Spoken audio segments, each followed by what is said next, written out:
இப்ப நான் சொல்றேன், நல்லா வாயில வந்துடுமா?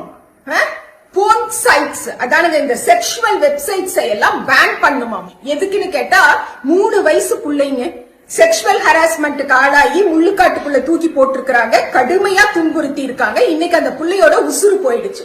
அதுக்கு இவங்க கருத்துன்னு என்ன சொல்றாங்கன்னு பாத்தீங்கன்னா, இந்த மாதிரியான வெப்சைட்ஸ் எல்லாம் பேன் பண்ணிட்டா இப்படிப்பட்ட குற்றங்களை எல்லாம் தடுக்கலாம், போதை மாதிரியான பொருட்களை எல்லாம் குறைச்சிட்டோம்னா இப்படிப்பட்ட குற்றங்களை எல்லாம் தடுக்கலாம்னு கருத்து சொல்றாங்க.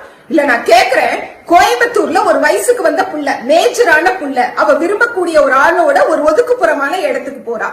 அங்க சிலரால் அவங்க துன்புறுத்தப்பட்டாங்கன்னு சொன்ன உடனே அந்த செயலுக்கு முழுமையா திமுக அரசாங்கம் தான் காரணம். அன்றைக்கு முதலமைச்சராக இருந்த மு.க. ஸ்டாலின் தான் அதுக்கு பொறுப்பேற்றுக்கணும். திமுக அரசாங்கத்துல தமிழ்நாட்டில் இருக்கக்கூடிய எல்லா பெண்களும் மிகப்பெரிய அச்சுறுத்தலுக்கு கீழே தான் வாழ்றோம்னு சீன் பண்ணீங்கல்ல, எத்தனை ரீல்ஸ் போட்டீங்க, கருத்துங்கிற பேர்ல எத்தனை பேர் எழுதுனீங்க. இன்னும் இப்ப எப்படி இப்படி சொல்றீங்க?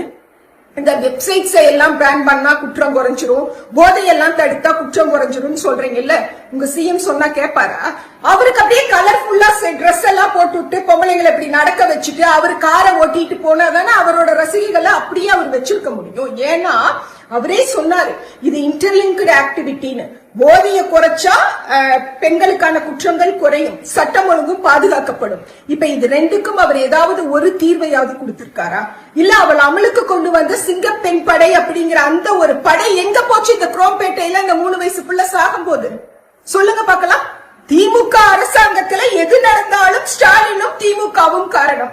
விஜய் அவர்களோட அரசாங்கத்துல எது நடந்தாலும் இந்த வெப்சைட் காரணம், இந்த பொருள் காரணம், இந்த மாதிரியான கலாச்சாரம் காரணம். என்னையா நியாயம் அது?